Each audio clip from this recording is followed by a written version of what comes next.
think it's fair to say it's been quite a while since I last made a video, but I thought I'd take this opportunity to actually update you and talk a little bit about what's been going on and where I am with the 2025 chili season.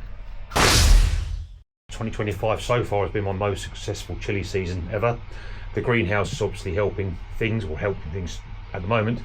To start off with, I used a lot of grow lights and stuff that I hadn't had before, and I'm ending up with a huge crop here. These are all in final pots now. I have 20 11-litre pots for my main cropping varieties, so these are the varieties that I intend to pick and actually use and eat. Over to the right here I have 18 I have 16 actually, 2 are outside. 5-litre pots. These 5-litre pots contain my ornamentals. There's a couple of super hots here that I know I'm not going to want huge plants from, because I'm simply not a huge super hot fan. That's cucumber there, kind of disregard that. And here I've got 6 3-litre pots, which are chilies that I'm going to give away to people. With respect to growing this year, I planted my seeds on, I think it was the 27th of December. Certainly the super hots I put out, and the pubescents. So I've got 3 ricotta varieties that I'm trying for the first time. After 2 or 3 weeks, they'd obviously germinated, went under grow lights, turned the heat mats off, that kind of thing. And about 3 to 4 weeks later, I planted my anams as well. So started really quite early, spent a lot of time indoors initially. I went from the seed trays to 1-litre pots, so this kind of size pot, 1-litre pots. And once they'd reached a reasonable state or were obviously struggling to become root bound, I moved on to 3-litre pots, and then from the 3-litre pots I moved to final pots, which were either the 11 or the 5, as I've discussed. I think what I've learnt really is that it actually, whilst it's easy enough potting up from a 3-litre to an 11-litre pot, there's plenty of room for your soil and bits and pieces like that. Going from a 3-litre pot to a 5-litre pot is pretty tricky. So if I know there are already plants that I'm not going to want to produce huge amounts of fruit, so for instance the super hots or the ornamentals, I'll probably next year jump straight from the 1-litre pots to the 5-litre pots and have done with that. As for the plants I'm growing, I'll put with a quick talk through that. So for my main cropping plants, I planted 2 of each into final pots. I have some jalapeno macho nachos here. You can see they're starting to flower a little bit. I think actually some of these are germinated. There seems to be the beginnings of small chilies in the middle of them. I expect this probably won't be the first or the only batch of chilies that I get from them. I know there's a school of thought that says take the flowers off early doors, but I'm inclined to let them go and see what happens as the season goes on. What I might do is move one of every variety that I've got 2 plants of outside to see how outside growing compares to inside growing. It's obviously very crowded in here at the moment. It's going to need more space down the line. Anyways, 2 jalapenos. Next up I have 2 cayennes here. You can see, I think probably I suffered a little bit from edema here early on. That was overwatering. It seems that the top leaves now are actually much better condition, so I seem to have cured that. And actually, just quickly on watering, I have all these plants in trays down here with wicking mat down the side of them, and what I do is probably every 2 or 3 days I put 4 litres of water, so it's 4 litre of water per 4 pots, and that seems to be keeping really healthy plants. So 2 jalapenos to the left, 2 cayennes. Next up I have 2 ring of fires, which are also a cayenne variety I believe, but the leaves are actually completely different. It's really interesting to see how these plants differ. And again, some budding there, but we'll see how we go.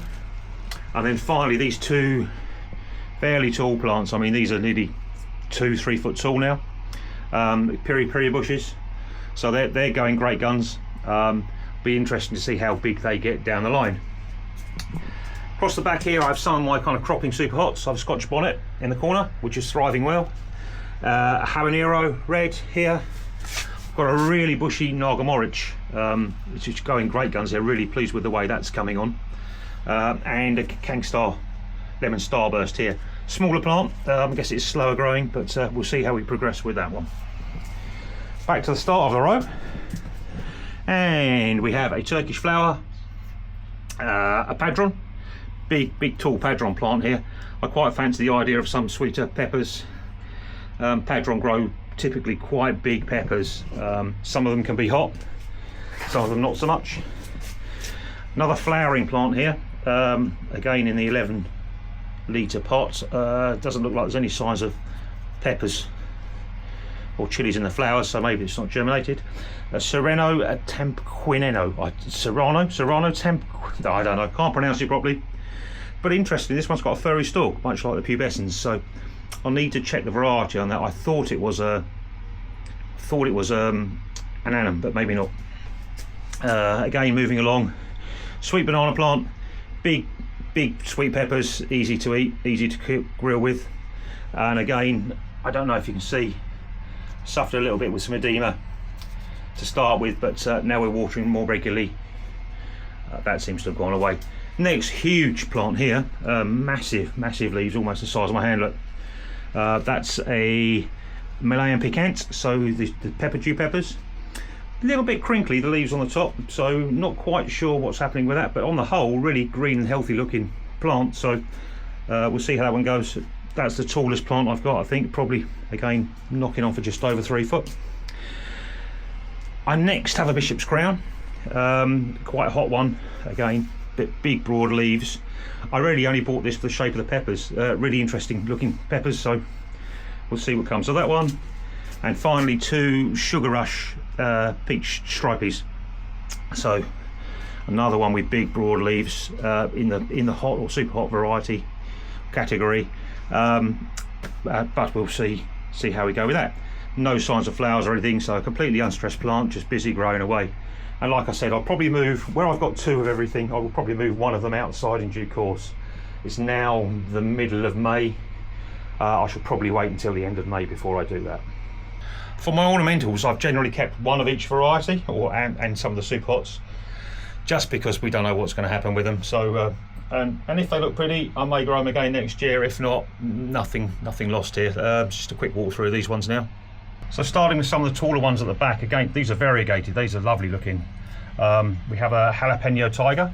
Interestingly enough, it's got some black variegations at the bottom and white to the tops. I think the fruits come out quite stripy, jalapeno pocos, but kind of multitude of colours. Purple UFO that's doing not much at all here at the moment, only growing, which is good. An RH lilac. Interesting, this has got kind of purple veins in the leaves, so really looking forward to seeing what happens to that one in due course. I don't know if you can see it through the shadows there. A couple of little ones that I really fancy growing, kind of darker peppers. A black pearl here, really kind of dark leaves, and again, sorry about the light here, with purple veins and some purple spots on it. Can you see that there? So that should be an interesting. I think these have got small cherry-like peppers as a plant. Some free seeds I got, but I like the look of the black namaqualand. Leaves are very dark, long thin leaves, so it will be interesting to see what happens to that one. An Uccio creme, so long thin chili peppers. It's somewhat similar to a cayenne, I guess, but again we've got variegated leaves on here, really looking really pretty. And next to that, a purple tiger trafetti, again variegated, purple fruits, so that one, as the name would suggest. At the back here, this plant here is called a Fadas AC101B. I'm guessing it's some kind of cross. Don't know what that's going to bring, but we'll find out in due course. A Dreamcatcher, which is another purple variety, dark leaved, as you can see, 1 or 2 buds starting to form, so would be quite interesting.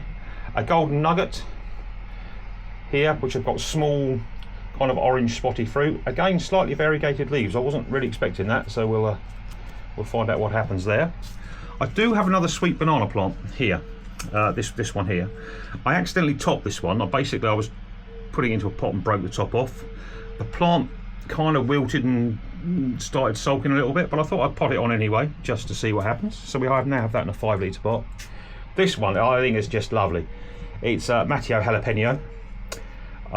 White, a lot of white leaves, as you can see, and a lot of really kind of white variegated ones.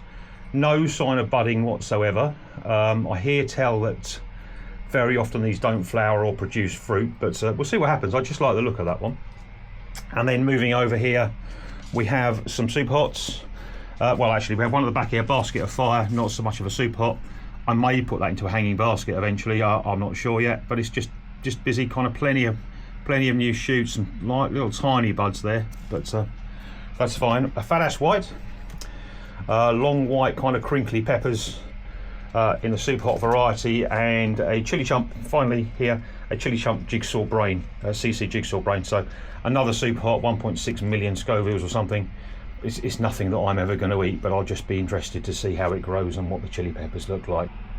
Finally, over here we have a pubescens. These I've grown 3 of these, and I've been amazed by how quickly they branch out and grow. These are big, wide plants, as you can see here. Lovely, lovely purple flowers coming on. Particularly this one. This one is an Agilago ricotta. So we'll see. The fruits are almost plum shaped rather than traditional chili shaped, so interesting to see what they will look like. Well, I've got another couple of these outside which I'll just go around and show you. Here I've got my 2 last ricottos, a locate red ricotto and a turbo pube ricotto. Big plants spread out really quite wide. So what I've done, as you can see, is truss them up for the moment.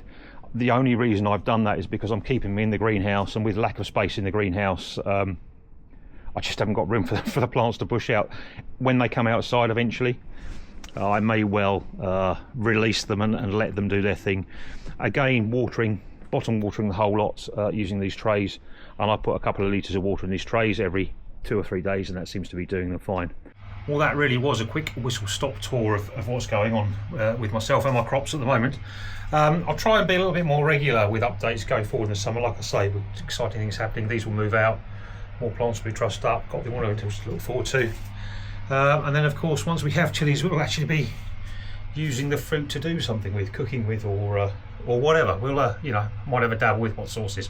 Who knows? Thank you very much for listening. If you got this far, really appreciate you hanging around, and hopefully I shall be able to speak to you in the near future.